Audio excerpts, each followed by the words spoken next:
ਜਿਮਲੋਡ studios ਤੋਂ ਮਿੰਟੂ ਜੀ ਆਇਆਂ ਨੂੰ ਸਵਾਗਤ ਹੈ। ਸਤਿ ਸ੍ਰੀ ਅਕਾਲ।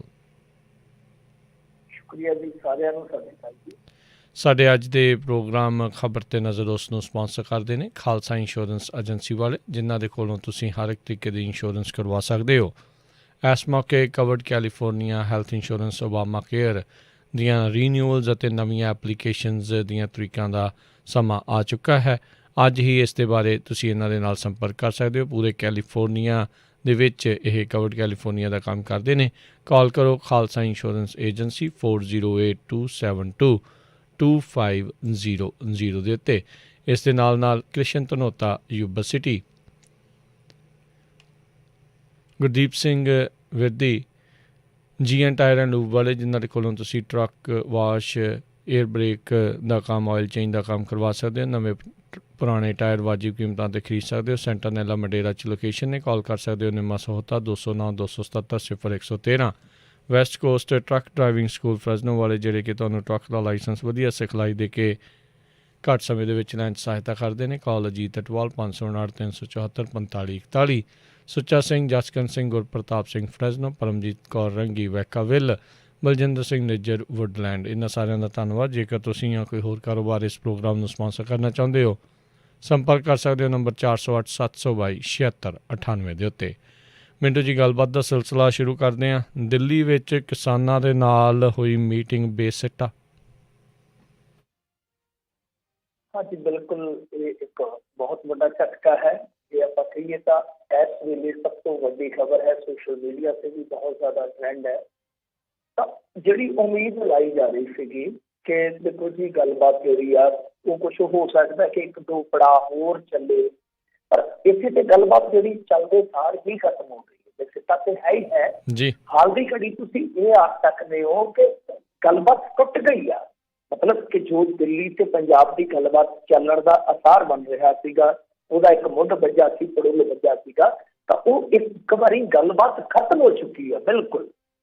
ਤਾਂ ਇਹਦਾ ਮਤਲਬ ਅੱਗੇ ਇਹੋ ਹੀ ਰਹਿ ਜਾਂਦਾ ਆ ਕਿ ਹੁਣ ਆਪੋ ਆਪਣੇ ਹਿਸਾਬ ਦੇ ਨਾਲ ਜਾਂ ਮਿਸਾਕ ਵਿਛਾਈ ਜਾਊਗੀ, ਆਪੋ ਆਪਣੇ ਹਿਸਾਬ ਦੇ ਨਾਲ ਮੂਵ ਚੱਲੇ ਜਾਣਗੇ, ਚਾਲਾਂ ਚੱਲੀਆਂ ਜਾਣਗੀਆਂ, ਪੱਤੇ ਜਿਹੜੇ ਆ ਉਹ ਗਾਂਹ ਦੀ ਗਾਂਹ ਖੋਲੇ ਜਾਣਗੇ। ਸੋ ਬਹੁਤ ਜ਼ਿਆਦਾ ਉਮੀਦ ਸੀ ਜੀ ਪੰਜਾਬ ਨੂੰ ਕਿ ਕੁਛ ਅੱਛੀ ਖਬਰ ਆਏਗੀ। ਵੈਸੇ ਦਿੱਲੀ ਤੋਂ ਤੁਹਾਨੂੰ ਪਤਾ ਹੀ ਹੈ ਘੱਟ ਅੱਛੀਆਂ ਖਬਰਾਂ ਆ ਰਹੀਆਂ ਨੇ ਅੱਜ ਕੱਲ੍ਹ। ਵੈਸੇ ਪੂਰੇ ਦੇਸ਼ ਦੇ ਵਿੱਚ ਹੀ ਡਾਕ ਜਿਹੜੀ ਆ ਨਾ, ਤੁਹਾਨੂੰ ਪਤਾ ਦਿੱਲੀ ਤੋਂ ਇਹੋ ਜਿਹੀ ਜਾਂਦੀ ਆ। ਸੋ ਇੱਥੇ ਜਿਹੜੀ 7 ਮੈਂਬਰੀ ਕਮੇਟੀ ਗਈ ਕਿਸਾਨ ਜਥੇਬੰਦੀਆਂ ਦੀ, ਤਾਂ ਉਹਨਾਂ ਦਾ ਰੌਲਾ ਰੱਪਾ ਸ਼ੁਰੂਆਤੀ ਦੌਰ 'ਚ ਹੀ ਪੈ ਗਿਆ। ਗੱਲ ਉਹੀ ਹੋਈ ਜਿਹਦਾ ਡਰ ਸੀਗਾ। ਉੱਥੇ ਜਾਂਦਿਆਂ ਨੂੰ ਬੈਠਾ ਸੀਗਾ ਸੈਕਟਰੀ ਪੱਧਰ ਦਾ ਅਧਿਕਾਰੀ, ਜਿਹਨੇ ਗੱਲਬਾਤ ਕਰਨੀ ਸੀਗੀ। ਗੱਲਬਾਤ ਸ਼ੁਰੂ ਹੋਣ ਤੋਂ ਪਹਿਲਾਂ ਹੀ ਉਹ ਲੱਥ ਗਈ। ਇਹਨਾਂ ਨੇ ਇਤਰਾਜ਼ ਜਤਾਇਆ। ਮੈਂ ਆਖਿਆ ਕਿ ਕੀ ਹੈ ਕਿ ਅਸੀਂ ਜਿਸ ਗੱਲ ਤੇ ਤੁਹਾਡਾ ਪਹਿਲਾ ਸੱਦਾ ਠੁਕਰਾਇਆ ਸੀਗਾ, ਹੁਣ ਤੁਸੀਂ ਉਹੀ ਕੰਮ ਫੇਰ ਫੜ ਲਿਆ। ਤੇ ਇਹਨਾਂ ਨੇ ਇਤਰਾਜ਼ ਕੀਤਾ। ਆਖਿਆ ਕਿ ਹੁਣ ਗੱਲਬਾਤ ਵਾਸਤੇ ਤੁਸੀਂ ਆਓਗੇ ਉੱਥੇ, ਅਸੀਂ ਨਹੀਂ ਜਾਣਾ। ਵੈਸੇ ਮੈਂ ਕਹੂੰਗਾ ਕਿ ਅੱਛਾ ਸਟੈਂਡ ਕਿਉਂਕਿ ਦੇਖੋ ਨਾ, ਇੱਕ ਮਜ਼ਾਕ ਇਹਨਾਂ ਨੇ ਕਰ ਰਿਹਾ, ਜਿਵੇਂ ਆਉਂਦਾ ਨਾ ਅੰਮੀ ਜਿਹਾ ਮਜ਼ਾਕ ਹੈ ਕਿ ਤੁਹਾਡੇ ਜਿਹੜੇ ਕੈਬਨਿਟ ਮਿਨਿਸਟਰ ਨੇ ਉਹ ਤੇ ਰਾਜ ਕਰਨਵੀਰ ਸਿੰਘ ਜੀ ਇੱਥੇ ਪੰਜਾਬ ਦੇ ਵਿੱਚ ਤੁਰੇ ਫਿਰਦੇ ਆ। ਕਦੀ ਵਰਚੁਅਲ ਬੈਠਕਾਂ ਕਰ ਰਹੇ ਨੇ, ਕਦੇ ਉਸ ਤਰ੍ਹਾਂ ਪ੍ਰੈਸ ਕਾਨਫਰੰਸਾਂ ਕਰਕੇ ਸਮਝਾ ਰਹੇ ਨੇ, ਫਾਇਦੇ ਗਿਣਾ ਰਹੇ ਨੇ। ਤਾਂ ਦੂਸਰੇ ਪਾਸੇ ਜਦ ਕਿਸਾਨ ਜਥੇਬੰਦੀਆਂ ਤੁਹਾਡੇ ਨਾਲ ਟੇਬਲ ਟਾਕ ਕਰਨ ਵਾਸਤੇ ਰਾਜ਼ੀ ਹੋ ਜਾਂਦੀਆਂ ਨੇ, ਤਦ ਤੁਹਾਡੇ ਜਿਹੜੇ ਉਹ ਮਿਨਿਸਟਰ ਆ ਉਹਨਾਂ ਦੀ ਜਗ੍ਹਾ ਤੇ ਉੱਥੇ ਤੁਸੀਂ ਆਪਣੇ ਸੈਕਟਰੀ ਪੱਧਰ ਦੇ ਅਧਿਕਾਰੀ ਜਿਹੜੇ ਉਹ ਮੂਹਰੇ ਬਿਠਾ ਦਿੰਦੇ ਹੋ।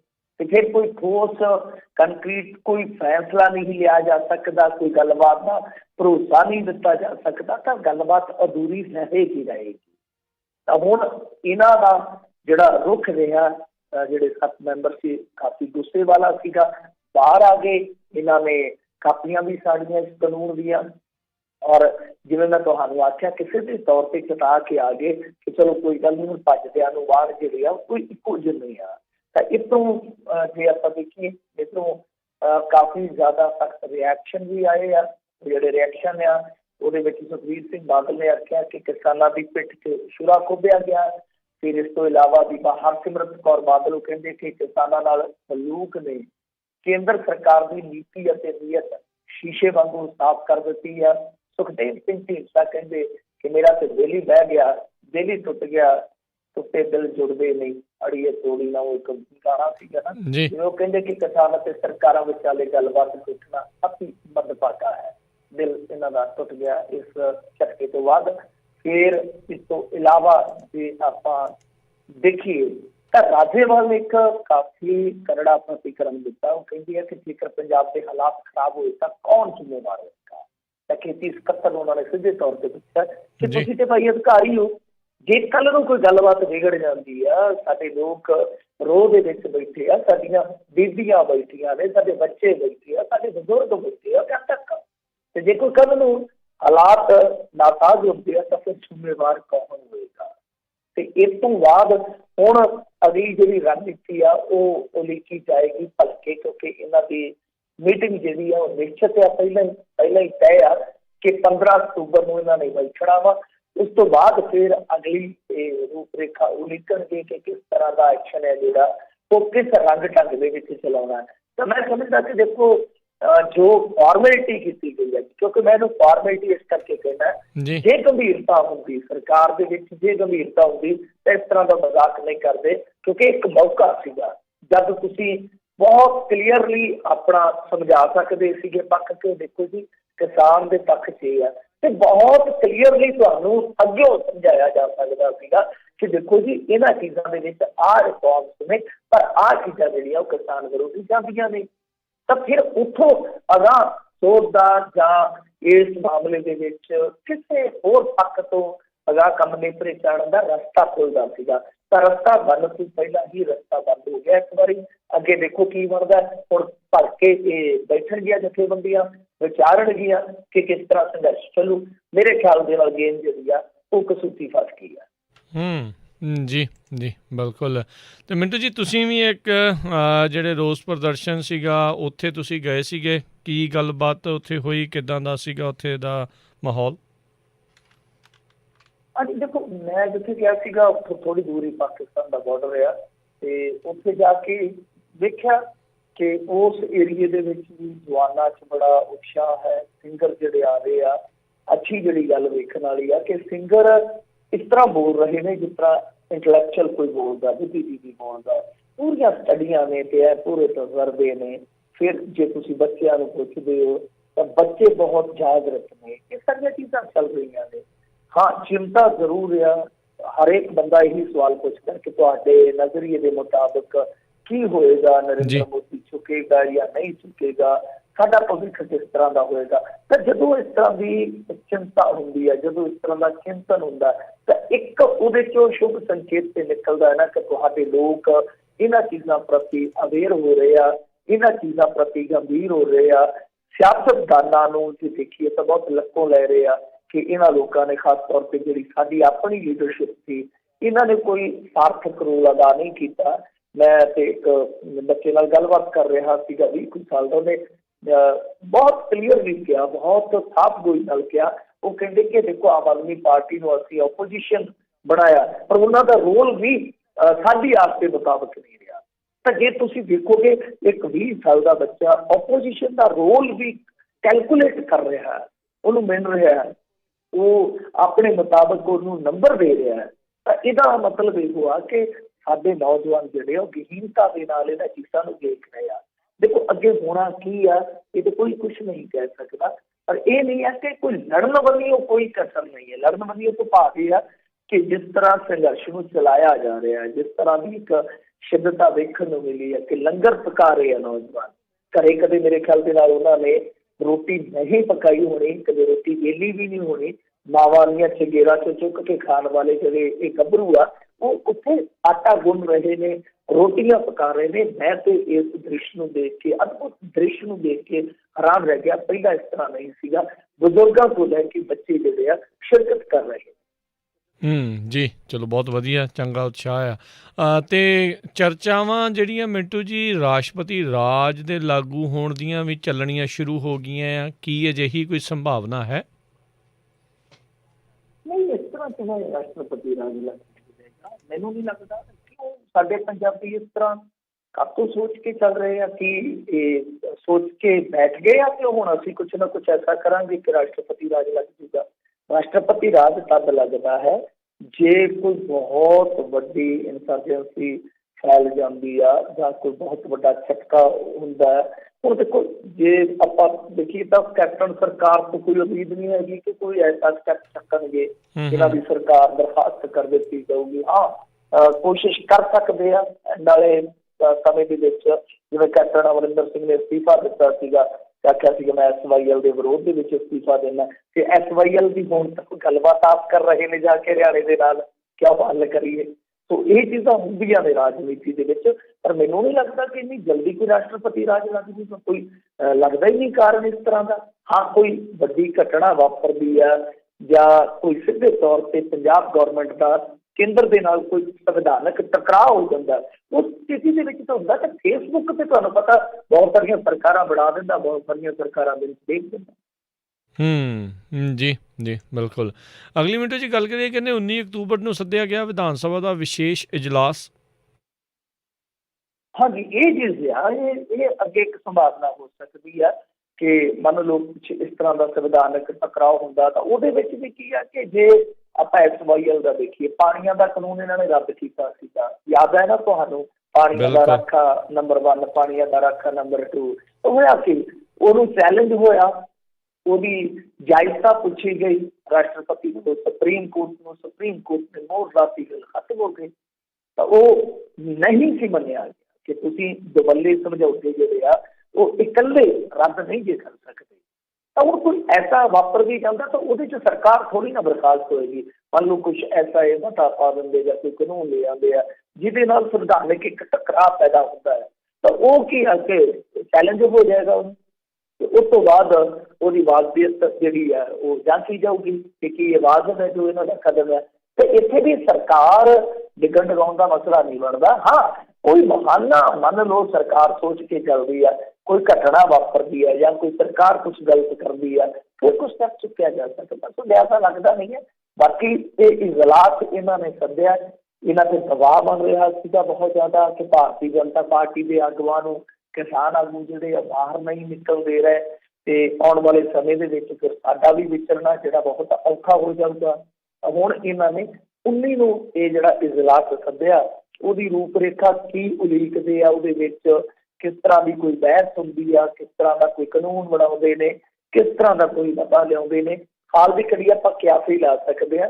ਸੋ ਦਿਲਚਸਪ ਰਹੇਗਾ ਪਰ ਇੱਕ ਦਬਾਅ ਹੈ ਕੈਪਟਨ ਅਮਰਿੰਦਰ ਸਿੰਘ ਤੇ ਹੁਣ ਜ਼ਬਰਦਸਤ ਦਬਾਅ ਹੈ ਕਿ ਉਹਨਾਂ ਨੂੰ ਐਸਾ ਕਰਨਾ ਹੀ ਪਊਗਾ ਕਿਉਂਕਿ ਦੇਖੋ ਜਿਸ ਤਰ੍ਹਾਂ ਦਿੱਲੀ ਸਰਕਾਰ ਪ੍ਰਤੀ ਯਾਨੀ ਕੇਜਰੀਵਾਲ ਸਰਕਾਰ ਪ੍ਰਤੀ ਨੇ ਦਿੱਲੀ ਦੀ ਜਿਹੜੀ ਸੈਂਟਰ ਸਰਕਾਰ ਹੈ ਉਸ ਪ੍ਰਤੀ ਇੱਕ ਰੋਹ ਹੈ ਇੱਕ ਗੁੱਸਾ ਹੈ ਇੱਕ ਆਕਰੋਸ਼ ਹੈ ਤਾਂ ਉਹ ਥੋੜਾ ਜਿਹਾ ਇੱਧਰ ਵੀ ਜਾਣ ਲੱਗਾ ਕਾਂਗਰਸ ਸਰਕਾਰ ਜਿਹੜੀ ਹੁੰਦੀ ਹੈ। ਸੋ ਉਸ ਗੁੱਸੇ ਨੂੰ ਕਿਤੇ ਨਾ ਕਿਤੇ ਸ਼ਾਂਤ ਕਰਨ ਵਾਸਤੇ ਇਹਨਾਂ ਨੇ ਇਜਲਾਸ ਸੱਦਿਆ।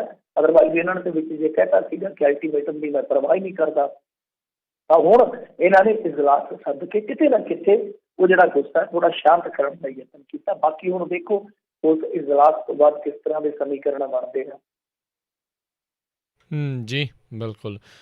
ਅਗਲੀ ਮਿੰਟ 'ਚ ਗੱਲ ਕਰਦੇ ਕਹਿੰਦੇ ਕਿਸਾਨਾਂ ਨੇ ਚੋਣਵੇਂ ਭਾਜਪਾ ਆਗੂਆਂ ਦੇ ਕਾਰੋਬਾਰੀ ਟਿਕਾਣਿਆਂ ਦੇ ਦੁਆਲੇ ਘੇਰਾ ਘੱਤਿਆ। ਹਾਂਜੀ ਜਿਸ ਤਰ੍ਹਾਂ ਦੀ ਇੱਕ ਚੱਲੀ ਜਾਂਦੀ ਸੀਗੀ ਬਹਿਸ ਫੇਸਬੁੱਕ ਤੇ ਕਿ ਦੇਖੋ ਜੀ ਉਬਰਾਹਾਂ ਵਾਲਿਆਂ ਨੇ ਆਪਣਾ ਧਰਨਾ ਚੱਕ ਲਿਆ ਇੱਕ ਤਾਂ ਸਾਡੇ ਕੋਲ ਸਰਟੀਫਿਕੇਟ ਬੜੇ ਆ ਨਾ ਝੋਲੇ ਦੇ ਵਿੱਚ ਜੀ ਮਾੜੀ ਜੀ ਕੋਈ ਗੱਲ ਲਿਬਰਲ ਕਰੇ ਉਹ ਕਾਮਰੇਡ ਆ ਮਾੜਾ ਜਿਹਾ ਕੋਈ ਧਰਮ ਦੇ ਕਰਮ ਕਾਂਡਾਂ ਤੇ ਉਂਗਲ ਰੱਖੇ ਤੇ ਨਾਸਤਿਕ ਆ ਜੇ ਕੋਈ ਕਿਸੇ ਪਾਰਟੀ ਨੂੰ ਕ੍ਰਿਟੀਸਾਈਜ਼ ਕਰ ਦੇਵੇ ਤੇ ਦੂਜੇ ਅੱਗੋਂ ਪੈ ਨਿਕਲਦੇ ਆ ਕਿ ਤੁਸੀਂ ਉਹਨਾਂ ਦਾ ਚਿਮਚਾ ਆ। ਸੋ ਸਰਟੀਫਿਕੇਟ ਬੜੇ ਆ ਸਾਡੇ ਕੋਲ ਇੱਧਰ ਵੀ ਸਰਟੀਫਿਕੇਟ ਕੱਲ੍ਹ ਦੇ ਵੰਡੀ ਜਾ ਰਹੇ ਆ ਤੜ ਵੰਡੀ ਜਾ ਰਹੇ ਆ ਤਾਂ ਹੁਣ ਉਹਨਾਂ ਨੇ ਦੇਖੋ ਜਾ ਕੇ ਉੱਥੇ ਉਸੇ ਤਰੀਕੇ ਦੇ ਨਾਲ ਹੀ ਮੁਹਾਰ ਮੋੜ ਕੇ ਆਪਣੇ ਜਿਹੜਾ ਇਹ ਚੱਲਦਾ ਪਿਆ ਇਹਨਾਂ ਦਾ ਸੰਘਰਸ਼ ਉਹਦੀ ਮੁਹਾਰ ਮੋੜ ਕੇ ਇੱਧਰ ਨੂੰ ਕਰ ਦਿੱਤੀ ਆ ਤੇ ਉਹਨਾਂ ਨੇ ਦਾਬ ਦੇਣ ਵਾਸਤੇ ਕਿ ਇਸ ਅੰਦੋਲਨ ਦੀ ਇਸ ਸੰਘਰਸ਼ ਦੀ ਥੋੜ੍ਹੀ ਦਾਬ ਹੋਰ ਦਿੱਤੀ ਜਾਵੇ। ਬਾਕੀ ਉਗਰਾਹਾਂ ਵਾਲੇ ਜਿਹੜੇ ਆ ਨਾ ਸ਼ਾਇਦ ਲੋਕਾਂ ਨੂੰ ਨਾ ਪਤਾ ਹੋਵੇ ਉਗਰਾਹਾਂ ਵਾਲੇ ਪਹਿਲਾਂ ਹੀ ਇਹਨਾਂ ਤੋਂ ਥੋੜ੍ਹਾ ਤੇ ਚੱਲਦੇ ਆ ਹਾਲਾਂਕਿ ਉਹਨਾਂ ਦੀ ਲੀਡਰਸ਼ਿਪ ਤੇ ਕਈ ਸਵਾਲ ਜ਼ਰੂਰ ਉੱਠਦੇ ਆ ਔਰ ਇਸ ਮਾਮਲੇ 'ਚ ਵੀ ਉੱਠੇ ਆ ਪਰ ਉਹਨਾਂ ਦਾ ਮਤਭੇਦ ਹਮੇਸ਼ਾ ਰਹਿੰਦਾ ਹੀ ਰਹਿੰਦਾ। ਹਾਲਾਂਕਿ ਸੰਘਰਸ਼ ਲੜਦੇ ਨੇ ਸੰਘਰਸ਼ ਕਈ ਵਾਰ ਛੱਡੇ ਵੀ ਜਾਂਦੇ ਨੇ ਪਰ ਉਹਨਾਂ ਦੀ ਸੁਰ ਨਹੀਂ ਰਲਦੀ। ਇਹ ਤਕਰੀਬਨ ਤੈਅ ਹੈ ਕਿ ਉਹ ਟੇਢਾ ਫੇਢਾ ਹੀ ਚੱਲਦੇ ਆ। ਤਾਂ ਹੁਣ ਇਹਨਾਂ ਨੇ ਜਿਵੇਂ ਕੱਲ ਐਲਾਨ ਕੀਤਾ ਸੀਗਾ ਕਿ ਅਸੀਂ ਭਾਈ ਘਰੇ ਨਹੀਂ ਬੈਠਾਂਗੇ, ਅਸੀਂ ਐਕਸ਼ਨ ਦੇ ਵਿੱਚ ਹੀ ਰਹਾਂਗੇ, ਅਸੀਂ ਇਸ ਅੰਦੋਲਨ ਦੇ ਵਿੱਚ ਹੀ ਸ਼ਾਮਲ ਰਹਾਂਗੇ। ਤਾਂ ਉਹਨਾਂ ਨੇ ਅੱਜ ਜਿੱਦਾਂ ਊਧਮ ਸਿੰਘ ਵਾਲਾ ਦਾ ਸੁਨਾਮ ਕਹਿ ਦਿੰਦੇ ਆ, ਇਹਦੇ ਵਿੱਚ ਜੀ ਇਸ ਏਰੀਏ ਦੇ ਵਿੱਚ ਖਾਸ ਤੌਰ ਤੇ ਜਿਹੜੇ ਭਾਜਪਾ ਦੀ ਜ਼ਿਲ੍ਹਾ ਪ੍ਰਧਾਨ ਆ, ਉਹਦੀ ਗੈਸ ਏਜੰਸੀ ਜਿਹੜਾ ਦਫ਼ਤਰ ਹੈ ਤੇ ਇੱਕ ਹੋਰ ਕੋਈ ਸੀਨੀਅਰ ਭਾਜਪਾ ਆਗੂ ਆ, ਉਹਦੀ ਦੁਕਾਨ ਦਾ ਘਿਰਾਓ ਕਰਕੇ ਤੇ ਬਹੁਤ ਜ਼ਬਰਦਸਤ ਨਾਅਰੇਬਾਜ਼ੀ ਕੀਤੀ ਹੈ। ਤੇ ਇਸ ਤੋਂ ਇਲਾਵਾ ਹੋਰ ਵੀ ਕਈ ਥਾਈਂ ਚੱਲਦਾ ਪਿਆ। ਤੇ ਇੱਕ ਇਹਨਾਂ ਦਾ ਜਿਹੜਾ ਕੋਈ ਬੁਢਲਾਡਾ ਮੰਡਲ ਦਾ ਹੈ ਪ੍ਰਧਾਨ ਭਾਜਪਾ ਦਾ, ਸੁਖਦਰਸ਼ਨ ਸ਼ਰਮਾ, ਰਾਇਲ ਸਿਟੀ ਤੇ ਉਹਦੀ ਕੋਈ ਨਿਵਾਸ ਸਥਾਨ ਮਤਲਬ ਕਿ ਰਿਹਾਇਸ਼ ਹੈ, ਤਾਂ ਉੱਥੇ ਵੀ ਧਰਨਾ ਸ਼ੁਰੂ ਕਰ ਦਿੱਤਾ ਗਿਆ। ਤਾਂ ਉਹਨਾਂ ਨੇ ਆਪਣੇ ਵਚਨਾਂ ਦੇ ਮੁਤਾਬਕ ਇਸ ਤਰ੍ਹਾਂ ਦੇ ਘਿਰਾਓ ਜਿਹੜੇ ਸ਼ੁਰੂ ਕਰ ਦਿੱਤੇ ਆ। ਦੇਖੋ, ਦਾਬ ਦੇਣ ਦਾ ਹੀ ਕਿਤੇ ਨਾ ਕਿਤੇ ਮੁੱਖ ਮੰਤਵ ਹੁੰਦਾ ਕਿ ਵੱਧ ਤੋਂ ਵੱਧ ਪ੍ਰੈਸ਼ਰਾਈਜ਼ ਕੀਤਾ ਜਾਵੇ, ਤਾਂ ਉਹ ਯਤਨ ਸ਼ੁਰੂ ਕਰ ਦਿੱਤੇ ਗਏ ਆ। ਮੈਂ ਕੱਲ ਵੀ ਆਖਿਆ ਸੀਗਾ ਕਿ ਦੇਖੋ ਇਹ ਕਿਹੜੀ ਚੀਜ਼ ਆ ਕਿ ਜਿੱਦਾਂ ਹੁਣ ਆਪਾਂ ਦੇਖਦੇ ਪਏ ਹਾਂ ਭਾਰਤੀ ਜਨਤਾ ਪਾਰਟੀ ਕਿਸ ਤਰ੍ਹਾਂ ਕਾਰਡ ਖੇਡਦੀ ਪਈ ਹੈ, ਉਹ ਸਿੱਧੇ ਤੌਰ ਤੇ ਆਪਣੇ ਆਪ ਨੂੰ ਪੀੜਤ ਧਿਰ ਦਰਸਾ ਰਹੀ ਹੈ, ਜਦ ਕਿ ਕਿਸਾਨ ਨੂੰ ਕਹਿੰਦੀ ਕਿ ਸਾਡੇ ਵਾਸਤੇ ਕਿਸਾਨ ਖੁਦਾ ਹੈ ਕਿ ਕਿਸਾਨ ਦੇ ਅਸੀਂ ਪੈਰੋਕਾਰ ਹਾਂ, ਕਿਸਾਨ ਸਾਡਾ ਬੁਰਾ ਨਹੀਂ ਕਰ ਸਕਦਾ, ਜਿਹੜਾ ਖੁਦ ਰੱਬਿਆ ਸੀ ਉਹਦਾ ਬੁਰਾ ਕਿਵੇਂ ਕਰ ਲਾਂਗੇ। ਮਤਲਬ ਕਿ ਇੱਕ ਸਾਈਡ ਤੋਂ ਦਿਖਾ ਰਹੇ ਨੇ ਕਿ ਅਸੀਂ ਤੇ ਕਿਸਾਨਾਂ ਦੇ ਬਹੁਤ ਖੈਰ ਖੁਆਹ ਵਾ, ਅਸੀਂ ਤੇ ਕਿਸਾਨਾਂ ਦਾ ਭਲਾ ਕਰ ਰਹੇ ਹਾਂ, ਤੇ ਦੂਸਰੀ ਤਰਫ ਉਹ ਕੀ ਕਰ ਰਹੇ ਨੇ ਕਿ ਪੰਜਾਬ ਦੇ ਵਿੱਚ ਕਾਂਗਰਸ ਸਾਨੂੰ ਭਾਈ ਤੰਗ ਕਰ ਰਹੀ ਹੈ, ਕਾਂਗਰਸ ਸਾਨੂੰ ਦਬਾ ਰਹੀ ਹੈ। ਤਾਂ ਹੁਣ ਕਹਿ ਕਿਹਨੂੰ ਰਹੇ ਆ, ਸਮਝਦੇ ਹੋ ਨਾ ਤੁਸੀਂ ਕਿ ਪੀੜਤ ਦਾ ਪੱਤਾ ਜਿਹੜਾ ਖੇਡ ਰਹੇ ਹੋ, ਕਿਹਨੂੰ ਕਹਿ ਰਹੇ ਹੋ, ਉਹ ਮੈਸੇਜ ਕਿਹਨੂੰ ਜਾ ਰਿਹਾ, ਉਹ ਜਾ ਰਿਹਾ ਸ਼ਹਿਰੀ ਵੋਟ ਜਿਹੜੀ ਇਹਨਾਂ ਦੇ ਭਾਈਚਾਰੇ ਦੀ ਵੋਟ ਆ। ਤਾਂ ਹੁਣ ਇਸ ਥਾਂ ਤੇ ਜੇ ਮੰਨ ਲਓ ਕੱਲ੍ਹ ਨੂੰ ਜਾ ਕੇ ਸੰਘਰਸ਼ ਹੋਰ ਲਾਮਬੰਦ ਕੀਤਾ ਜਾਂਦਾ, ਲੋਕਾਂ ਨੂੰ ਨਾਲ ਜੋੜਿਆ ਜਾਂਦਾ, ਚੇਤੰਨ ਕੀਤਾ ਜਾਂਦਾ ਕਿ ਦੇਖੋ ਜੇ ਆਪਾਂ ਡੁੱਬਾਂਗੇ ਤਾਂ ਸਾਰੇ ਡੁੱਬਾਂਗੇ, ਆਪਾਂ ਇੱਕ ਕਿਸ਼ਤੀ ਦੇ ਵਿੱਚ ਸਵਾਰ ਹਾਂ ਕਿਉਂਕਿ ਆਪਣੇ ਇੱਕ ਦੂਜੇ ਦੇ ਨਾਲ ਕਾਰੋਬਾਰ ਜੁੜੇ ਆ। ਤੇ ਜੇ ਉੱਥੋਂ ਮੰਨ ਲਓ ਇਹਨਾਂ ਦੀ ਵੋਟ ਖਿਸਕਣੀ ਸ਼ੁਰੂ ਹੁੰਦੀ ਆ, ਇਹਨਾਂ ਦੀ ਤਾਕਤ ਕਮਜ਼ੋਰ ਪੈਣੀ ਸ਼ੁਰੂ ਹੁੰਦੀ ਹੈ, ਇਹਨਾਂ ਦੀ ਆਪਣੀ ਲੀਡਰਸ਼ਿਪ ਚੋਂ ਜਾਂ ਕਾਡਰ ਚੋਂ ਬੰਦੇ ਕਿਰਨੇ ਸ਼ੁਰੂ ਹੋ ਜਾਂਦੇ ਧੜੱਲੇ ਦੇ ਨਾਲ, ਤਾਂ ਐਕਸਟਰਾ ਦਬਾਅ ਆਏਗਾ। ਜੇ ਇਹ ਮੰਨ ਲਓ ਸੂਬਾਈ ਇਕਾਈ ਜਿਹੜੀ ਹੈ ਉਹ ਜਾ ਕੇ ਪ੍ਰਧਾਨ ਮੰਤਰੀ ਨੂੰ ਜਾਂ ਆਪਣੀ ਜਿਹੜੀ ਇਹਨਾਂ ਦੀ ਆਲਾ ਕਮਾਨ ਆ ਜਾਂ ਜਿਹੜੇ ਇਹਨਾਂ ਦੇ ਕੌਮੀ ਪ੍ਰਧਾਨ ਆ, ਫਿਰ ਉਹਨੂੰ ਇਹ ਗੱਲ ਕਹਿੰਦੇ ਆ ਕਿ ਸਾਡੇ ਵਾਸਤੇ ਔਖਾ ਹੈ, ਔਰ ਔਖਾ ਹੀ ਨਹੀਂ ਕਿਸਾਨਾਂ ਦਾ ਪੱਖ ਵੀ ਕਿਤੇ ਨਾ ਕਿਤੇ ਸੱਚਾ ਹੈ, ਤਾਂ ਫਿਰ ਮੇਰੇ ਖਿਆਲ ਦੇ ਨਾਲ ਗੱਲ ਬਣ ਸਕਦੀ ਆ। ਅੱਜ ਇੱਕ ਭਾਜਪਾ ਆਗੂ ਨਾਲ ਗੱਲ ਕਰ ਰਹੇ ਸੀਗੇ ਅਸੀਂ, ਤਾਂ ਉਹਨਾਂ ਨੇ ਵੀ ਮੰਨਿਆ, ਆਫ ਦੀ ਰਿਕਾਰਡ ਉਹਨਾਂ ਨੇ ਵੀ ਮੰਨਿਆ ਸਾਰੀਆਂ ਚੀਜ਼ਾਂ। ਉਹ ਕਹਿੰਦੇ ਕਿ ਮੈਂ ਖੁਦ ਚਾਹੁੰਦਾ, ਬਹੁਤ ਤਕੜੇ ਲਿਖਦੇ ਹੋ, ਕਹਿੰਦੇ ਮੈਂ ਖੁਦ ਚਾਹੁੰਦਾ ਕਿ ਸਭ ਕੁਛ ਠੀਕ ਹੋ ਜਾਵੇ, ਤਾਂ ਮੇਰੇ ਹੱਥ ਕੁਛ ਨਹੀਂ ਹੈ। ਸੋ ਇਹ ਚੀਜ਼ਾਂ ਜਿਹੜੀਆਂ ਦਰਸਾਉਂਦੀਆਂ ਨੇ ਕਿ ਇਹਨਾਂ ਦੀ ਮਜਬੂਰੀ ਜ਼ਰੂਰ ਬਣੀ ਪਈ ਆ, ਪਰ ਜਦੋਂ ਹਾਲਾਤ ਥੋੜੇ ਜਿਹੇ ਔਖੇ ਹੋ ਗਏ ਫਿਰ ਕੁਛ ਵੀ ਆਪਸ਼ਨ ਨਹੀਂ ਬਚਣਾ, ਫਿਰ ਇਹਨਾਂ ਨੂੰ ਉੱਥੇ ਜਾ ਕੇ ਆਪਣਾ ਦੁੱਖ ਦਰਦ ਸੁਣਾਉਣਾ ਪਊਗਾ। ਪਰ ਮੇਰੇ ਖਿਆਲ ਦੇ ਨਾਲ ਇਹਨਾਂ ਨੂੰ ਬੀਜੇ ਮੁਕਤ ਬਣਨਾ ਚਾਹੀਦਾ। ਇਹਨਾਂ ਨੂੰ ਖੁਦ ਵੀ ਪਤਾ ਕਿ ਕੁਛ ਨਾ ਕੁਛ ਨਹੀਂ, ਬਹੁਤ ਕੁਛ ਗਲਤ ਆ। ਹਾਂ, ਸਾਰਾ ਕੁਛ ਗਲਤ ਨਹੀਂ ਹੈ, ਕੁਛ ਰਿਫਾਰਮਸ ਹੁੰਦੀ ਨੇ, ਤਾਂ ਉਹ ਜਿਹੜੇ ਕੁਛ ਗਲਤ ਪੱਖ ਨੇ ਉਹਨਾਂ ਨੂੰ ਦੂਰ ਕਰ ਲਿਆ ਜਾਵੇ, ਤਾਂ ਇਹਨਾਂ ਵਾਸਤੇ ਵੀ ਠੀਕ ਆ, ਪੰਜਾਬ ਵਾਸਤੇ ਵੀ ਠੀਕ ਆ। ਜੀ ਜੀ ਬਿਲਕੁਲ। ਅਗਲੀ ਮਿੰਟੂ ਜੀ ਆਪਾਂ ਗੱਲ ਕਰਦੇ ਜਾਈਏ, ਕਹਿੰਦੇ ਮੁਲਾਜ਼ਮਾਂ ਦੇ ਮੋਬਾਈਲ ਭੱਤਿਆਂ 'ਚ ਕਟੌਤੀ ਕਰਨ ਦੇ ਫੈਸਲੇ ਨੂੰ ਲਿਆ ਗਿਆ ਵਾਪਸ। ਹਾਂਜੀ, ਇਹ ਜਿਹੜਾ ਮੋਬਾਈਲ ਭੱਤਾ ਮਿਲਦਾ ਸੀਗਾ ਇਹਨਾਂ ਨੂੰ ਮੁਲਾਜ਼ਮਾਂ ਨੂੰ, ਵੈਸੇ ਤਾਂ ਉਹਨਾਂ ਦੀ ਪੈਨਸ਼ਨ ਵੀ ਕੱਟ ਕੇ ਇਹਨਾਂ ਨੇ ਕੀ ਹਿਸਾਬ ਕਿਤਾਬ ਕਰ ਦਿੱਤਾ, ਬੁਰੇ ਹਾਲ। ਤੇ ਆਪ 5-5 6-6 ਪੈਨਸ਼ਨਾਂ ਵੀ ਲਈ ਜਾਂਦੇ ਆ। ਵਿਧਾਨ ਸਭਾ 'ਚ ਕੋਈ ਲੋਕ ਸਭਾ 'ਚ ਚੱਲ ਜਾਂਦਾ ਤੇ ਉਹਦੀਆਂ ਵੀ ਪੈਨਸ਼ਨਾਂ, ਜੇ ਕੋਈ ਰਾਜ ਸਭਾ 'ਚ ਚੱਲ ਜਾਂਦਾ ਤੇ ਉਹਦੀਆਂ ਵੀ ਪੈਨਸ਼ਨਾਂ ਪਤਾ ਹੀ ਨਹੀਂ ਕਿੰਨੀਆਂ ਕੁ ਪੈਨਸ਼ਨਾਂ ਲਿਖਦਿਆਂ ਪੈਨਸ਼ਨਾਂ ਜਾਂਦੀਆਂ ਨੇ। ਤਾਂ ਹੁਣ ਇਹਨਾਂ ਨੇ ਉਹ ਜਿਹੜਾ ਫੈਸਲਾ ਲਿਆ ਸੀਗਾ ਕਿ ਜਿਸ ਤਰ੍ਹਾਂ ਜੇ ਕੋਈ 500 ਆ ਮੋਬਾਈਲ ਭੱਤਾ, ਉਹਦਾ ਮਤਲਬ ਕੱਟ ਕੇ ਇਹਨਾਂ ਨੇ 250 ਕਰ ਦਿੱਤਾ। ਜਿਹੜਾ ਕੋਈ 250 ਵਾਲਾ ਸੀ ਉਹਦਾ 250 ਕਰ ਦਿੱਤਾ। ਜੇ ਕੋਈ ਵਿਚਾਰਾ 200 ਲੈਂਦਾ ਸੀ ਉਹਦਾ 100 ਕਰ ਦਿੱਤਾ। ਇਸ ਤਰ੍ਹਾਂ ਮਤਲਬ ਕਿ ਗ੍ਰੇਡ ਦੇ ਹਿਸਾਬ ਨਾਲ ਇਹਨਾਂ ਨੇ ਜਿਹੜੇ ਮੁਲਾਜ਼ਮਾਂ ਨੂੰ ਮੋਬਾਈਲ ਭੱਤੇ ਮਿਲਦੇ ਸੀ ਉਹ ਕੱਟ ਦਿੱਤੇ। ਤਾਂ ਉਹਦੀ ਕਾਫੀ ਜ਼ਿਆਦਾ ਮੁਖਾਲਫਤ ਹੋਈ। ਲੋਕਾਂ ਨੇ ਸਵਾਲ ਵੀ ਕੀਤੇ ਸਨ ਕਿ ਤੁਸੀਂ ਆਪ ਤੇ 15-15 ਹਜ਼ਾਰ ਰੁਪਈਆ ਲਈ ਜਾਂਦੇ ਜੇ ਮੋਬਾਈਲ ਭੱਤੇ ਦਾ। ਇਹਨਾਂ ਮੁਲਾਜ਼ਮਾਂ ਨੂੰ ਕਰੋਨਾ ਕਾਲ ਦੇ ਵਿੱਚ ਜਦੋਂ ਸਾਰੇ ਕੰਮ ਅੱਜ ਕੱਲ੍ਹ ਆਨਲਾਈਨ ਹੋ ਰਹੇ ਆ, ਜਦ ਫੋਨ ਦੀ ਯੂਜ਼ਿੰਗ ਕਾਫੀ ਜ਼ਿਆਦਾ ਆ, ਕਾਫੀ ਵਧੇਰੇ ਆ, ਤਾਂ ਤੁਸੀਂ ਉਸ ਦੌਰ ਦੇ ਵਿੱਚ ਜੋ 200-400 ਰੁਪਏ ਦਾ ਮਾਮੂਲੀ ਭੱਤਾ ਮਿਲਦਾ ਸੀਗਾ ਤੁਸੀਂ ਉਹ ਵੀ ਖਤਮ ਕਰਨ ਜਾ ਰਹੇ ਜੀ। ਤਾਂ ਹੁਣ ਇਹਨਾਂ ਨੇ ਅੱਜ ਦੀ ਜਿਹੜੀ ਕੈਬਨਿਟ ਬੈਠਕ ਹੋਈ ਆ ਉਹਦੇ ਵਿੱਚ ਫੈਸਲਾ ਲਿਆ ਵਾ ਕਿ ਇਸ ਫੈਸਲੇ ਨੂੰ ਉਠਾ ਲਿਆ ਜਾਂਦਾ। ਕੁਝ ਹੋਰ ਵੀ ਫੈਸਲੇ ਆ, ਮੈਂ ਥੋੜੀ ਜਿਹੀ ਤੁਹਾਡੀ ਚਾਰਟ ਜੀ ਕਰਵਾ ਦਿੰਦਾ ਉਹਦੇ ਤੇ। ਉਹਦੇ ਵਿੱਚ ਇਉਂ ਆ ਕਿ ਇੱਕ ਤਾਂ ਜਿਹੜੀ ਪੋਸਟ ਮੈਟ੍ਰਿਕ ਸਕਾਲਰਸ਼ਿਪ ਸਕੀਮ ਸੀਗੀ, ਜਿਹਨੂੰ ਸਕੀਮ ਲੱਗ ਗਈ ਵਿੱਚ ਤੁਹਾਨੂੰ ਯਾਦ ਹੋਣਾ, ਉਸ ਸਕੀਮ ਨੂੰ ਇਹਨਾਂ ਨੇ ਇੱਕ ਨਵੇਂ ਤਰੀਕੇ ਦੀ ਸਕੀਮ ਬਣਾ ਕੇ, ਯਾਨੀ SC post matric scholarship scheme ਆਪਦੇ ਵੱਲੋਂ ਉਹਦੀ ਮਨਜ਼ੂਰੀ ਇਹਨਾਂ ਨੇ ਦੇ ਦਿੱਤੀ ਆ। ਚੱਲਿਆ, ਚਲੋ ਕੋਈ ਵੀ ਸਕੀਮ ਚਲਾ ਦੇਣ ਪਰ ਉਹਨੂੰ ਸਕੀਮ ਨਾ ਲਾਉਣ। ਉਹ ਸਕੀਮ ਜਿਹੜੀ ਆ ਗਰੀਬ ਬੱਚਿਆਂ ਵਾਸਤੇ, ਦਲਿਤ ਬੱਚਿਆਂ ਵਾਸਤੇ ਚੱਲਣੀ ਚਾਹੀਦੀ ਆ। ਦੂਜੀ ਗੱਲ ਇਹਨਾਂ ਨੇ ਇਹ ਕੀਤੀ ਆ ਕਿ ਜਿਹੜੇ ਸਮਾਰਟ ਰਾਸ਼ਨ ਕਾਰਡ ਸਕੀਮ 'ਚ ਲੋਕ ਰਹਿ ਗਏ ਸਨ ਜਾਂ ਭਾਵੇਂ ਆ ਕਿ ਜਿਨ੍ਹਾਂ ਦੇ ਨਾਂ ਕੱਟੇ ਗਏ ਸੀਗੇ, ਉਹਨਾਂ ਦੀ ਦੁਬਾਰਾ ਪੁਸ਼ਟੀ ਕੋਈ ਨਹੀਂ। ਤੀਜੀ ਗੱਲ ਕਿ ਪੰਜਾਬ ਸਟੇਟ ਸਿਵਲ ਸਰਵਿਸਿਜ਼ ਦੇ ਵਿੱਚ ਸਿੱਧੀ ਭਰਤੀ ਤਹਿਤ ਔਰਤਾਂ ਨੂੰ 30% ਰਿਜ਼ਰਵੇਸ਼ਨ ਮਿਲੇਗਾ। ਕਦੇ ਰਾਜਨੀਤੀ 'ਚ ਇਹਨਾਂ ਨੇ ਨਹੀਂ ਦਿੱਤਾ। ਫਿਰ ਇਸ ਤੋਂ ਇਲਾਵਾ ਇਹਨਾਂ ਨੇ ਕਿਹਾ ਕਿ ਸਰਕਾਰ ਵੱਲੋਂ ਜੋ ਐਲਾਨ ਕੀਤਾ ਗਿਆ ਕਿ ਡਾਕਟਰਾਂ ਤੇ ਮਾਹਰਾਂ ਦੀ ਸੇਵਾ ਮੁਕਤੀ ਦੀ ਮਿਆਦ ਜਿਹੜੀ ਆ ਉਹਦੇ ਵਿੱਚ 3 ਮਹੀਨਿਆਂ ਦਾ ਇਜ਼ਾਫਾ ਕੀਤਾ ਜਾਂਦਾ ਹੈ। ਤੁਹਾਨੂੰ ਪਤਾ ਹੀ ਹੈ ਕਿ ਸਿਹਤ ਸੇਵਾਵਾਂ ਜਿਹੜੀਆਂ ਉਹ ਇਸ ਵੇਲੇ ਕਾਫੀ ਜ਼ਿਆਦਾ ਡਗਮਗਾ ਰਹੀਆਂ ਨੇ। ਕਰੋਨਾ ਕਰਕੇ ਕੁਝ ਹਾਲਾਤ ਜਿਹੜੇ ਆ ਵੈਸੇ ਉੱਥੇ ਚੱਲਦੇ ਪਏ ਹਨ, ਤਾਂ ਇਹ ਇਹਨਾਂ ਨੇ ਇਜ਼ਾਫਾ ਕੀਤਾ। ਇਸ ਤੋਂ ਇਲਾਵਾ ਇਹਨਾਂ ਨੇ ਕਿਹਾ ਕਿ ਸਟੇਟ ਰੁਜ਼ਗਾਰ ਯੋਜਨਾ 2020 ਤੋਂ 22 ਤੱਕ ਉਹਨੂੰ ਅਸੀਂ ਪ੍ਰਵਾਨ ਕਰਦੇ ਤੇ 1 ਲੱਖ ਨੌਜਵਾਨਾਂ ਨੂੰ ਨੌਕਰੀਆਂ ਦਿੱਤੀਆਂ ਜਾਣਗੀਆਂ। ਇੱਕ ਅਹਿਮ ਫੈਸਲਾ ਹੋਰ ਲਿਆ ਗਿਆ ਕਿ ਝੁੱਗੀ ਝੋਪੜੀਆਂ 'ਚ ਰਹਿਣ ਵਾਲੇ ਲੋਕਾਂ ਨੂੰ ਜੋ ਜ਼ਮੀਨ ਆ ਉਹ ਮਾਲਕੀਅਤ ਦੇ ਦਿੱਤੀ ਜਾਏਗੀ। ਤਾਂ ਵੱਡਾ ਫੈਸਲਾ ਹੈ ਜੀ। ਜੀ ਅਗਲੀ ਮਿੰਟ 'ਚ ਗੱਲ ਕਰੀਏ, ਕਹਿੰਦੇ ਜੱਜ ਤੇ ਲੱਗੇ ਦੋਸ਼ ਤੇ ਹਾਈ ਕੋਰਟ ਨੇ ਲਿਆ ਸਖਤ ਰੁਖ ਅਪਣਾਇਆ। ਹਾਂਜੀ ਦੇਖੋ, ਇਹ ਮਾਮਲਾ ਹੈਗਾ ਨਵਾਂ ਸ਼ਹਿਰ ਦੇ ਨਾਲ ਜੁੜਿਆ। ਕਿਸੇ ਜੱਜ ਤੇ ਦੋਸ਼ ਇਹ ਲੱਗੇ ਆ, ਕਿਸੇ ਕੰਪਨੀ ਦਾ ਰੌਲਾ ਸੀਗਾ ਬੈਂਕ ਦੇ ਨਾਲ, 100 ਕਰੋੜ ਦਾ ਲੈਣ ਦੇਣ ਸੀਗਾ, ਉਹਦੀ ਰਿਕਵਰੀ ਕਰਨੀ ਸੀ ਬੈਂਕ ਤੇ ਉਹ ਜੱਜ ਸਾਹਿਬ ਜਿਹੜੇ ਸੀਗੇ ਉਹਨਾਂ ਨੂੰ ਪਤਾ ਨਹੀਂ ਕੀ ਹੋਇਆ, ਕੀ ਚੱਲੀ ਪਈ, ਉਹਨਾਂ ਨੇ ਉਸ ਰਿਕਵਰੀ ਨੂੰ ਸਟੇ ਕਰ ਦਿੱਤਾ। ਤਾਂ ਜਦ ਹਾਈ ਕੋਰਟ 'ਚ ਮਸਲਾ ਗਿਆ, ਬੈਂਕ ਵੀ ਮਸਲਾ ਲੈ ਕੇ ਗਿਆ ਕਿ ਜੱਜ ਦਾ ਇਹ ਅਧਿਕਾਰ ਖੇਤਰ ਹੀ ਹੈ ਨਹੀਂ ਸੀਗਾ, ਕਿਉਂਕਿ ਜਿਹੜੀ ਨੈਸ਼ਨਲ ਕੰਪਨੀ ਲਾਅ ਟ੍ਰਿਬਿਊਨਲ ਹੈ ਉਹਦੇ ਕੋਲ ਦਿਵਾਲਾ ਕਾਰਵਾਈ ਵਿਚਾਰਧੀਨ ਹੈ ਤੇ ਇੱਕ ਅੰਤਰਮ ਰੈਗੂਲੇਸ਼ਨ ਪ੍ਰੋਫੈਸ਼ਨਲ ਵੀ ਨਿਯੁਕਤ ਕੀਤਾ ਗਿਆ। ਤਾਂ ਇਸ ਤਰ੍ਹਾਂ ਦੀ ਸੁਣਵਾਈ ਜਿਹੜੀ ਆ ਉਹ ਐਕਸਪੈਕਟ ਚੱਲ ਰਹੀ ਸੀਗੀ, ਤਾਂ ਇਹਨਾਂ ਨੇ ਵਿੱਚ ਸਟੇ ਕਰ ਦਿੱਤਾ। ਤਾਂ ਉਹ ਮਾਮਲਾ ਵੈਸੇ ਹਾਈ ਕੋਰਟ ਵੀ ਸੀ, ਸੁਪਰੀਮ ਕੋਰਟ ਵੀ ਸੀਗਾ, ਮਤਲਬ ਕਿ ਸੁਪਰੀਮ ਕੋਰਟ ਤੱਕ ਮਸਲਾ ਗਿਆ ਹੋਇਆ ਤੇ ਉਸ ਤੋਂ ਬਾਅਦ ਉਹ ਹੁਕਮ ਜਿਹੜੇ ਸੁਪਰੀਮ ਕੋਰਟ 'ਚ ਹੋਏ ਸੀਗੇ ਉਹਨਾਂ ਨੂੰ ਲੁਕਾ ਕੇ ਇੱਕ ਵੱਖਰੀ ਕਾਰਵਾਈ ਜਿਹੜੀ ਆ ਉਹਦੇ ਤਹਿਤ ਇਹਨਾਂ ਨੇ ਸਟੇ ਕਰਵਾ ਦਿੱਤਾ। ਜਿਹੜੀ ਵੀ ਉਹ ਫਰਮ ਸੀਗੀ, ਯਾਨੀ ਜਿਹੜੀ ਵੀ ਕੰਪਨੀ ਸੀਗੀ, ਕਿ ਰਿਕਵਰੀ ਨਹੀਂ ਕੀਤੀ ਜਾ ਸਕਦੀ।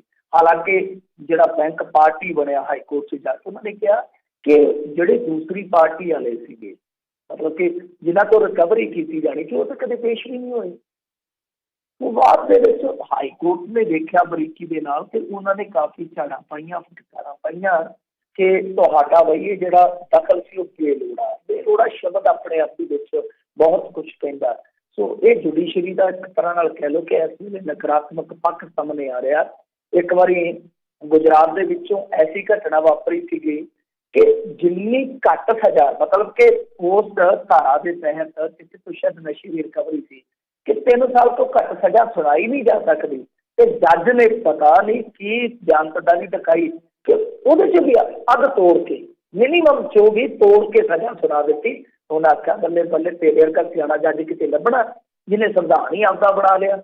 ਇਸ ਤਰ੍ਹਾਂ ਵੀ ਚੱਲੀ ਜਾਂਦਾ ਕੰਮ। ਆਹ ਹੁਣ ਦੇਖ ਲਓ ਜਗਨ ਮੋਹਨ ਰੈਡੀ ਨੇ ਕਿੰਨਾ ਤਗੜਾ ਦੋਸ਼ ਲਾਇਆ ਕਿ ਜਿਹੜੇ ਇਸ ਵੇਲੇ ਜੇ ਆਪਾਂ ਦੇਖੀਏ ਚੀਫ ਜਸਟਿਸ ਤੋਂ ਬਾਅਦ ਸੈਕੰਡ ਦਰਜੇ ਦੇ ਸੀਨੀਅਰ ਜਸਟਿਸ ਨੇ ਸੁਪਰੀਮ ਕੋਰਟ, ਉਹਦੇ 'ਚ ਉਹਨਾਂ ਨੇ ਦੋਸ਼ ਲਾਇਆ ਕਿ ਉਹ ਜਸਟਿਸ ਸਾਹਿਬ ਜਿਹੜੇ ਆ ਹਾਈ ਕੋਰਟ ਦੀ ਕਾਰਵਾਈ ਕਿਤੇ ਨਾ ਕਿਤੇ ਆਪਣੇ ਦਖਲ ਦੇ ਨਾਲ ਪ੍ਰਭਾਵਿਤ ਕਰ ਰਹੇ, ਕਿਉਂਕਿ ਚੰਦਰ ਬਾਬੂ ਨਾਇਡੂ ਦੇ ਨਾਲ ਉਹਨਾਂ ਦੀ ਨਜ਼ਦੀਕਤਾ ਸੀਗੀ ਔਰ ਇਸ ਤੋਂ ਇਲਾਵਾ ਉਹਨਾਂ ਦੇ ਆਪਣੀ ਫੈਮਿਲੀ ਦੇ ਵੀ ਇੰਟਰਸਟ ਹੈ। ਇੱਕ ਗੰਭੀਰ ਦੋਸ਼ ਆ। ਸੋ ਜੁਡੀਸ਼ਰੀ ਦੇ ਵਿੱਚ ਜੇ ਇਸ ਤਰ੍ਹਾਂ ਦੀ ਕੋਈ ਕਾਰਵਾਈ ਹੁੰਦੀ ਆ, ਇਸ ਤਰ੍ਹਾਂ ਦਾ ਕੁਝ ਗਲਤ ਨਜ਼ਰ ਆਉਂਦਾ, ਜੇ ਲੋਕ ਉਹਨੂੰ ਲੈ ਕੇ ਕੋਈ ਸੋਸ਼ਲ ਮੀਡੀਆ ਤੇ ਲਿਖਦੇ ਪੜ੍ਹਦੇ ਆ ਤੇ ਉੱਥੇ ਕਹਿ ਦਿੰਦੇ ਆ ਜੀ ਕੰਟੈਂਪਟ ਆਫ ਕੋਰਟ ਆ, ਅਦਾਲਤ ਦੀ ਅਵੱਗਿਆ ਹੋ ਗਈ, ਅਦਾਲਤ ਦੀ ਤੁਸੀਂ ਮਾਣਹਾਨੀ ਕੀਤੀ ਹੈ। ਪਰ ਦੂਸਰੇ ਪਾਸੇ ਅਦਾਲਤ ਦੇ ਵਿੱਚ ਬੈਠੇ ਬੰਦੇ ਮਾਣਹਾਨੀ ਕੀ ਮਾਣਜਾਨੀ ਕਰੀ ਜਾਂਦੇ ਆ। ਇਹਨਾਂ ਨੂੰ ਵੀ ਰੋਕਣ ਦੀ ਜ਼ਰੂਰਤ ਆ। ਇਹ ਜੋ ਇਸ ਵੇਲੇ ਜੇ ਕਹੀਏ ਆਪਾਂ ਕਿ ਗੰਦਲਾ ਹੋਇਆ ਪਿਆ ਇਸ ਪਲਾਨ ਨੂੰ ਆਪਾਂ ਦੇਖਦੇ ਹੀ ਹਾਂ ਕਿ ਬਹੁਤ ਜ਼ਿਆਦਾ ਗੰਦਲਾ ਕੀਤਾ ਪਿਆ, ਇਹਨੂੰ ਵੀ ਸਾਫ਼ ਕਰਨ ਦੀ ਜ਼ਰੂਰਤ ਹੈ। ਜੀ ਅਗਲੀ ਮਿੰਟ ਜੀ ਗੱਲ ਕਰਦੇ, ਕਹਿੰਦੇ ਤਰਸ ਦੇ ਆਧਾਰ ਦੇ ਉੱਤੇ ਨੌਕਰੀ ਤੇ ਕਰੋੜਾਂ ਦਾ ਕਰ ਗਿਆ ਘੁਟਾਲਾ। ਦੇਖੋ ਇਹ ਨਾ ਕੋਈ ਸਕੂਲ ਦੇ ਵਿੱਚ ਕਲਰਕ ਸੀਗਾ ਜਿਹਨੂੰ ਨੌਕਰੀ ਜਿਹੜੀ ਆ ਤਰਸ ਦੇ ਆਧਾਰ ਤੇ ਮਿਲੀ ਸੀ। ਪਰ ਹੁਣ ਤੇ ਸਾਡੇ ਤੇ ਤਰਸ ਖਾਵੇ, ਮਤਲਬ ਕਿ ਪੰਜਾਬ ਤੇ ਤਰਸ ਖਾਵੇ ਤੇ ਜੇਲ੍ਹ ਜਾਵੇ, ਵਧੀਆ ਗੱਲ ਆ। ਤਰਸ ਦੇ ਆਧਾਰ ਤੇ ਇਹਨੂੰ ਨੌਕਰੀ ਮਿਲੀ ਸੀ ਤਾਂ ਇਹਨੇ ਕੀ ਕੀਤਾ ਕਿ ਜੋ GPF ਬਿੱਲ ਜਾਂ ਹੋਰ ਜਿਹੜੇ ਬਿੱਲ ਹੁੰਦੇ ਬਣਾਏ ਜਾਂਦੇ ਸੀ, ਕਲਰਕ ਸੀਗਾ ਨਾ, ਤੇ ਆਪ ਹੀ ਇਹ ਬਿੱਲ ਉਸ ਡੋਂਗਲ ਰਾਹੀਂ ਅਪਰੂਵ ਕਰ ਲੈਂਦਾ ਸੀਗਾ। ਤੇ ਜਿਹੜਾ ਕੋਈ ਉੱਥੇ ਹੈਡ ਟੀਚਰ ਸੀਗਾ ਉਹਦੇ ਤੋਂ ਬਿੱਲਾਂ ਦੀ ਹਾਰਡ ਕਾਪੀ ਤੇ ਦਸਤਖਤ ਕਰਵਾ ਲੈਂਦਾ ਸੀਗਾ। ਫਿਰ ਮੁੱਖ ਅਧਿਆਪਕ ਜਿਹੜਾ ਕੈਸ਼ ਬੁੱਕ 'ਚ ਸਕੂਲ ਦੇ ਸੰਬੰਧਿਤ ਮੁਲਾਜ਼ਮਾਂ ਦੇ ਨਾਂ ਦੇ ਕੇ ਦਸਤਖਤ ਕਰਦਾ ਰਿਹਾ ਤੇ ਉਹਦੇ ਵੱਲੋਂ ਜਿਹੜੀ ਇਹ ਹੁੰਦੀ ਹੈ ECS, ਉਹਦੇ ਨਾਲ ਕੋਈ ਮਿਲਾਨ ਨਹੀਂ ਕੀਤਾ ਗਿਆ ਕਦੇ ਵੀ। ਤੇ ਇਸ ਤੋਂ ਇਲਾਵਾ ਵੀ ਕਹਿੰਦੇ ਕਿ ਖਜ਼ਾਨਾ ਦਫ਼ਤਰ ਨੰਗਲ ਵੱਲੋਂ ਵੀ ਬਿਨਾਂ ਚੈਕਿੰਗ ਕੀਤੇ ਉਹ ਬਿੱਲ ਜਿਹੜੇ ਪਾਸ ਕਰ ਦਿੱਤੇ ਗਏ। ਮਤਲਬ ਕਿ ਇਸ ਤਰ੍ਹਾਂ ਇੱਕ ਘੁਟਾਲੇ ਦੀ ਨੀਂਹ ਰੱਖੀ ਜਾਂਦੀ ਹੈ ਔਰ ਫਿਰ ਇਹ ਕਰੋੜ ਰੁਪਏ ਤੱਕ ਚਲੇ ਜਾਂਦਾ ਮਸਲਾ। ਤਾਂ ਕਰੋੜ ਤੋਂ ਸ਼ਾਇਦ ਕੋਈ ਰਕਮ ਵੱਧ ਵੀ ਹੋਵੇ, ਪਰ ਦੱਸਿਆ ਜਾਂਦਾ ਕਿ ਅੰਦਾਜ਼ਾ ਹੈ ਕਿ ਕਰੋੜ ਰੁਪਏ ਤੱਕ ਚੂਨਾ ਲੱਗ ਗਿਆ। ਘਟਨਾ ਨੰਗਲ ਦੀ ਹੈ। ਉਸ ਤੋਂ ਬਾਅਦ ਮੇਰੇ ਖਿਆਲ ਦੇ ਨਾਲ ਇਹਦੇ ਤੇ ਮਾਮਲਾ ਦਰਜ ਹੁੰਦਾ ਹੈ। ਤਕਰੀਬਨ 2 ਮਹੀਨੇ ਤੋਂ ਪਹਿਲਾਂ ਮੈਂ ਖਬਰ ਪੜ੍ਹੀ ਸੀਗੀ, ਸ਼ਾਇਦ ਮਾਰਚ ਜਾਂ ਅਪ੍ਰੈਲ ਦੀ ਗੱਲ ਆ, ਉਦੋਂ ਕਰੋਨਾ ਤੋਂ ਪਹਿਲਾਂ ਨਾਲ ਕੰਮ ਆ ਇਹ। ਤਾਂ ਹੁਣ ਇਹਦੇ ਵਿੱਚ ਸਾਫ਼ ਹੋ ਗਿਆ ਕਿ ਵਾਕਿਆ ਰਗੜਾ ਲੱਗਿਆ ਸੀ, ਕਿਉਂਕਿ ਉਦੋਂ ਖਬਰਾਂ ਲੱਗੀਆਂ ਸੀਗੀਆਂ ਪਰ ਹੁਣ ਉਹਨਾਂ ਖਬਰਾਂ ਦੀ ਪ੍ਰੋੜਤਾ ਹੋ ਗਈ ਆ। ਇੱਕ ਤਰ੍ਹਾਂ ਨਾਲ ਕਹਿ ਲਓ ਕਿ ਮੋਹਰ ਲੱਗ ਗਈ ਆ ਕਿ ਵਾਕਿਆ ਕਬਲਾ ਹੋਇਆ ਸੀਗਾ। ਤਾਂ ਹੁਣ ਉਹ ਜਿਹੜੇ ਕਲਰਕ ਆ ਉਹਨਾਂ ਨੂੰ ਸ਼ਾਇਦ ਗ੍ਰਿਫਤਾਰ ਵੀ ਕਰੂਗੇ ਔਰ ਕਰਨਾ ਵੀ ਚਾਹੀਦਾ। ਪਰ ਦੇਖੋ ਕਮਾਲ ਦੀ ਗੱਲ ਹੈ ਕਿ 15 ਸਤੰਬਰ 2016 ਨੂੰ ਉਹਦੀ ਨਿਯੁਕਤੀ ਹੋਈ ਸੀ ਤੇ 4 ਸਾਲਾਂ ਦੇ ਵਿੱਚ ਹੀ ਇੱਕ ਕਲਰਕ ਜਿਹੜਾ ਕਰੋੜਪਤੀ ਬਣ ਗਿਆ। ਇਹੀ ਇਸ ਵੇਲੇ ਇਸ ਨਿਜ਼ਾਮ ਦੀ ਮਹਾਨਤਾ ਹੈ। ਜੀ ਅਗਲੀ ਮਿੰਟੂ ਜੀ ਗੱਲ ਕਰਦੇ ਜਾਈਏ, ਕਹਿੰਦੇ ਮੁੰਬਈ ਪੁਲਿਸ ਵੱਲੋਂ ਰਿਪਬਲਿਕ TV ਦੇ ਕਾਰਜਕਾਰੀ ਸੰਪਾਦਕ ਤੇ ਪੱਤਰਕਾਰ ਨੂੰ ਸੰਮਨ। ਇਹਨਾਂ ਦੀ ਵੀ ਝੂਠੀ TRP ਵਾਲਾ ਮਾਮਲਾ ਤੁਰਿਆ ਹੁੰਦਾ। ਹਾਂਜੀ ਹਾਂਜੀ, TRP ਵਾਲਾ ਹੀ ਮਸਲਾ ਹੈ। ਤਾਂ ਹੁਣ ਪੱਤਰਕਾਰ ਅਭਿਸ਼ੇਕ ਕਪੂਰ ਤੇ ਜੋ ਇੱਕ ਕਾਰਜਕਾਰੀ ਸੰਪਾਦਕ ਹੈ ਨਿਰੰਜਨ ਨਾਰਾਇਣ ਸਵਾਮੀ, ਇਹਨਾਂ ਨੂੰ ਕ੍ਰਾਈਮ ਇੰਟੈਲੀਜੈਂਸ ਯੂਨਿਟ ਵੱਲੋਂ ਸੰਮਨ ਘੱਲੇ ਗਏ ਆ। ਦੇਖੋ ਇਹਨਾਂ ਦਾ ਖਲਾਰਾ ਕਾਫੀ ਜ਼ਿਆਦਾ ਪਿਆ ਗਿਆ। ਇਹ ਇੰਡੀਆ ਟੂਡੇ ਤੇ ਸਵਾਲ ਆਈ ਜਾਂਦੇ, ਇੰਡੀਆ ਟੂਡੇ ਵਾਲੇ ਇਹਨਾਂ ਤੇ ਸਵਾਲ ਆਈ ਜਾਂਦੇ ਆ।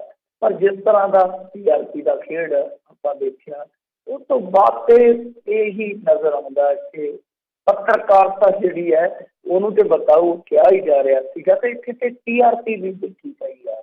ਕਿਸ ਤਰ੍ਹਾਂ ਡਾਟਾ ਲੀਕ ਕੀਤਾ ਜਾਂਦਾ ਹੈ, ਮੀਟਰ ਲਾਏ ਜਾਂਦੇ ਆ। ਉਸ ਤੋਂ ਬਾਅਦ ਉਹ ਜਿਹੜੀ ਕੰਪਨੀ ਹੈ ਕਿਸ ਤਰ੍ਹਾਂ ਡਾਟਾ ਸ਼ੇਅਰ ਕਰਦੀ ਹੈ, ਫਿਰ ਕਿਸ ਤਰ੍ਹਾਂ ਉਹਨਾਂ ਘਰਾਂ ਤੱਕ ਅਪਰੋਚ ਕੀਤਾ ਜਾਂਦਾ ਹੈ, ਉਹਨਾਂ ਨੂੰ ਲਾਲਚ ਦਿੱਤਾ ਜਾਂਦਾ। ਜਿਹੜੇ ਲੋਕ ਅਨਪੜ੍ਹ ਸੀਗੇ, ਕਮਾਲ ਦੀ ਗੱਲ ਆ ਕਿ ਉਹਨਾਂ ਦੇ ਘਰਾਂ 'ਚ ਵੀ ਅੰਗਰੇਜ਼ੀ ਚੈਨਲ ਚੱਲਦੇ ਰਹੇ। ਤਾਂ ਇਸ ਤਰ੍ਹਾਂ ਦਾ TRP ਦਾ ਕਹਿਣਾ, ਪਰ ਮੈਂ ਸਮਝਦਾ ਕਿ ਬਹੁਤ ਵੱਡਾ ਵਿਸਾਰ ਕਰ ਪਿਆ ਲੋਕਾਂ ਦੇ ਨਾਲ, ਸਰਕਾਰ ਦੇ ਨਾਲ ਤੇ ਹੈ ਹੀ ਹੈ। ਬਹੁਤ ਮੈਂ ਕਹੂੰਗਾ ਕਿ ਦੁਨੀਆ ਦੇ ਵਿੱਚ ਸਾਡੀ ਇੰਡੀਅਨ ਪੱਤਰਕਾਰਤਾ ਜਿੱਥੇ ਪਹੁੰਚੀ ਆ, ਮੈਨੂੰ ਨਹੀਂ ਲੱਗਦਾ ਕੋਈ ਦੇਸ਼ ਉੱਥੇ ਪਹੁੰਚੂਗਾ ਹਾਰ ਦੀ ਘੜੀ, ਔਰ ਪਹੁੰਚਣਾ ਵੀ ਚਾਹੂਗਾ। ਮੈਨੂੰ ਨਹੀਂ ਲੱਗਦਾ ਕੋਈ ਪਹੁੰਚਣਾ ਵੀ ਚਾਹੂਗਾ ਜਿੱਥੇ TRP ਜਿਹੜੀ ਆ ਉਹਦੇ ਵਿੱਚ ਹੀ ਸਥਿਰ ਕੀਤਾ ਜਾਂਦਾ। ਸੋ ਪੱਤਰਕਾਰਤਾ ਤੇ ਮੀਡੀਆ ਇਹਨਾਂ ਦਾ ਜਿਹੜਾ ਫਰਕ ਸੀਗਾ ਉਹ ਤੈਅ ਹੋ ਗਿਆ। ਪੱਤਰਕਾਰਤਾ ਇੱਕ ਐਸੀ ਪੱਤਰਕਾਰਤਾ ਹੈ ਜਿਹਦੇ ਵਿੱਚ ਸਿਧਾਂਤ ਹੁੰਦੇ ਆ, ਜਿਹਦੇ ਵਿੱਚ ਦਲੇਰੀ ਹੁੰਦੀ ਆ, ਜਿਹਦੇ ਵਿੱਚ ਸੱਚਾਈ ਹੁੰਦੀ ਹੈ। ਤੇ ਮੀਡੀਆ ਇੱਕ ਤਰ੍ਹਾਂ ਦਾ ਕਾਰੋਬਾਰ ਬਣ ਗਿਆ ਜਿਹਦੇ ਵਿੱਚ TRP ਹੈ, ਐਡਵਰਟਾਈਜ਼ਮੈਂਟ ਆ, ਜਿਹਦੇ ਵਿੱਚ ਇੱਕ ਪੱਖਪਾਤੀ ਨਜ਼ਰੀਆ ਹੈ। ਸੋ ਮੀਡੀਆ ਤੇ ਪੱਤਰਕਾਰਤਾ ਜਿਹੜੇ ਇਕੱਠੇ ਸੀ ਹਾਲ ਦੀ ਘੜੀ ਦੋਵੇਂ ਅਲੱਗ-ਅਲੱਗ ਨਜ਼ਰ ਆਉਂਦੇ ਨੇ। ਜੀ ਜੀ ਤੇ ਮਿੰਟੂ ਜੀ ਬਹੁਤ ਬਹੁਤ ਤੁਹਾਡਾ ਧੰਨਵਾਦ ਕਰਦੇ ਹਾਂ, ਤੁਸੀਂ ਸਾਡੇ ਨਾਲ ਜੁੜੇ ਇਹਨਾਂ ਖਬਰਾਂ ਬਾਰੇ ਤੁਸੀਂ ਜਾਣਕਾਰੀ ਦਿੱਤੀਆਂ। ਅਗਲੀ ਵਾਰ ਤੱਕ ਲਈ ਬੜੀ ਮਿਹਰਬਾਨੀ, ਪਿਆਰ ਭਰੀ ਸਤਿ ਸ੍ਰੀ ਅਕਾਲ ਜੀ। ਜੀ ਤੇ ਸਰੋਤਿਓ, ਇੱਥੇ ਸਾਡਾ ਅੱਜ ਦਾ ਪ੍ਰੋਗਰਾਮ ਸਮਾਪਤ ਹੈ। ਮਿਲਦੇ ਹਾਂ ਅਗਲੀ ਵਾਰ ਤੱਕ ਲਈ। ਮੇਰੇ ਵੱਲੋਂ ਵੀ ਤੁਹਾਨੂੰ ਸਭ ਨੂੰ ਸਤਿ ਸ੍ਰੀ ਅਕਾਲ। ਸੁਣਦੇ ਰਹੋ ਪੰਜਾਬੀ ਰੇਡੀਓ USA।